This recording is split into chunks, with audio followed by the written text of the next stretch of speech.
Hi, I'm Tinny from Mini Bolt Design, and today I'm going to make a video about Wick stoves.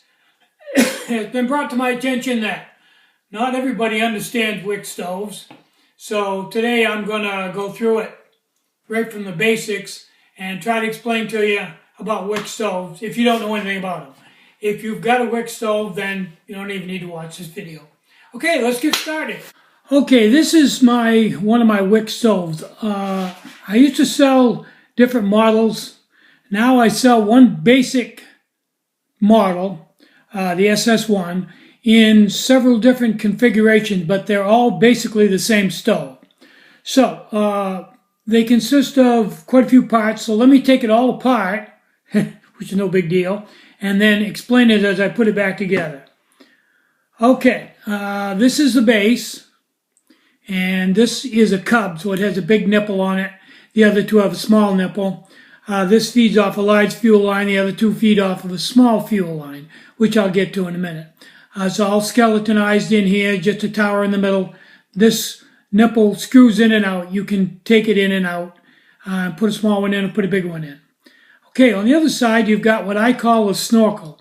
This is another big nipple threaded in, which can be screwed out. You can screw it right out, or screw it back in again.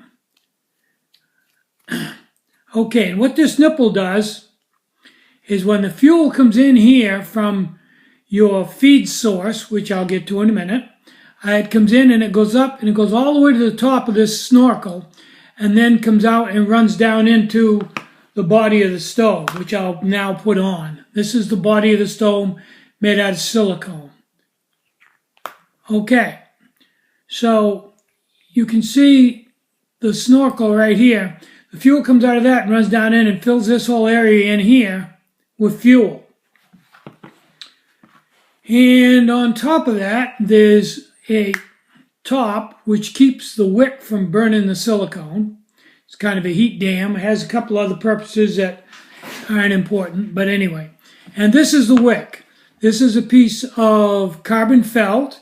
It's good to right around 2,000 degrees, so the alcohol flame doesn't have any effect on it. It doesn't melt it. I originally, years and years ago, when I invented the Wick stove, yeah, I'm the guy that invented this crazy contraption, I used fiberglass, but that was okay as long as it's burning, but when it ran out of alcohol, it melted the fiberglass, and it wasn't that great a setup, but at the time, that's all we had. We didn't know anything about carbon felt, so there you have it. Okay, this is the Wick installed, and if you look down in there, you can see, maybe, I don't know if you can't see it in this light, but the wick, the Snorkel is right there.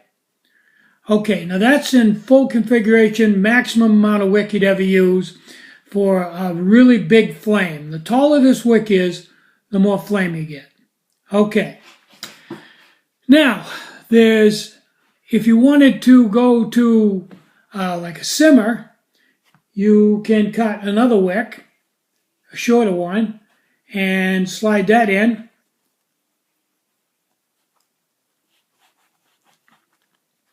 And that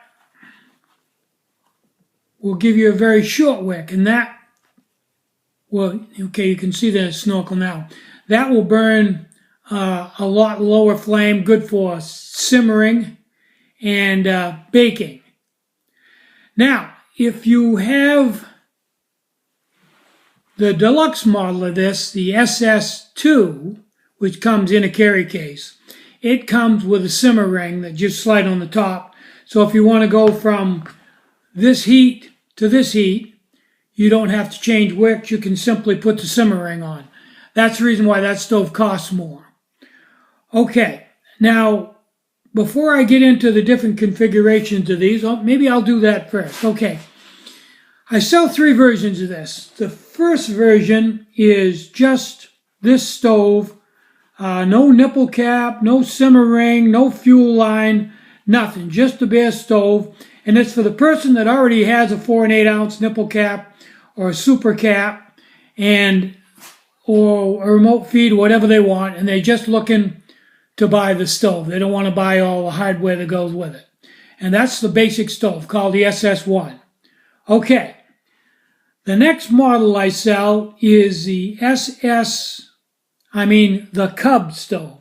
And that's this same stove, but instead of just being a strip out, it comes with a fuel line and a carry case that it all fits inside of, that has a hole in it so you can use it to feed your stove the same way you do with a choke hazard.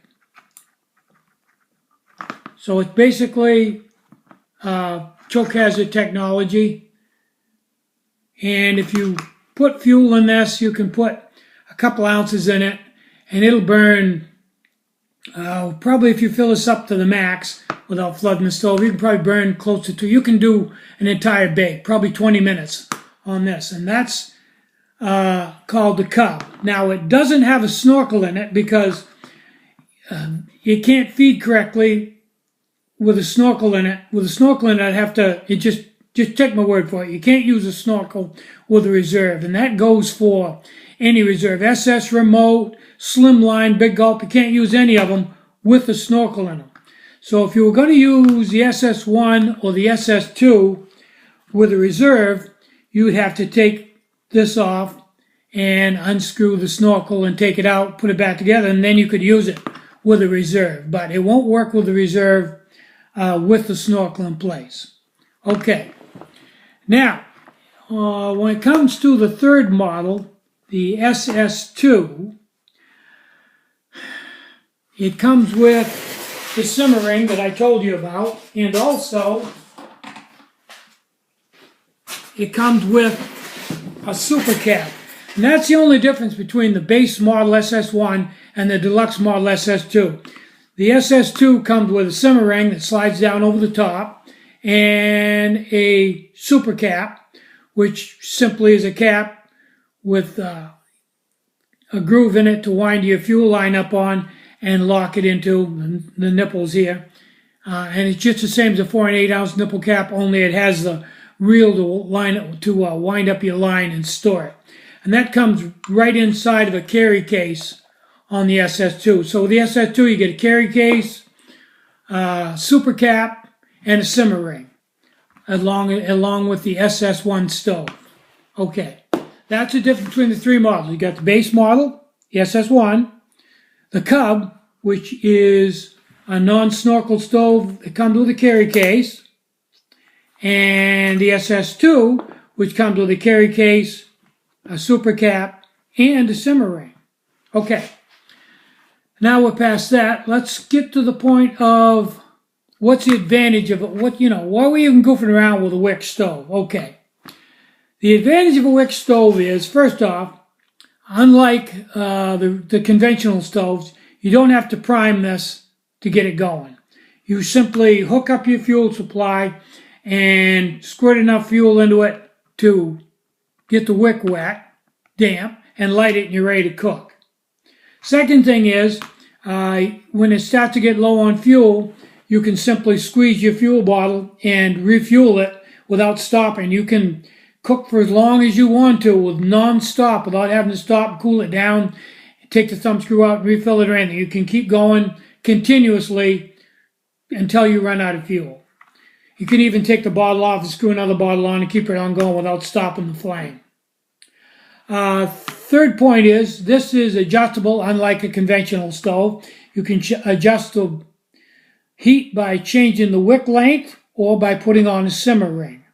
And that's the basic difference between, besides being extremely compact, those three things give you a lot of versatility. You can do everything from boiling fairly large pots of water all the way down to cooking pancakes, all the way down to baking with this one stove, with basically just changing the wick length and putting on a simmer ring. Very versatile, the only stove you'll ever need, and also you'll never wear it out. If you ever wear one of these out, truly wear it out, send it to me, I'll send you another one. Or fix the part that's worn out on it. This will never wear out. You'll have this the rest of your life. It'll become an old friend. And that's basically what there is to a Wick stove. Very, very simple Wick stove. Not a lot to it. Not a lot to understand. Okay, I guess I'm Tinny from Mini Bowl Design. Try to have a really great day and try to have some fun today. You deserve it. Bye-bye.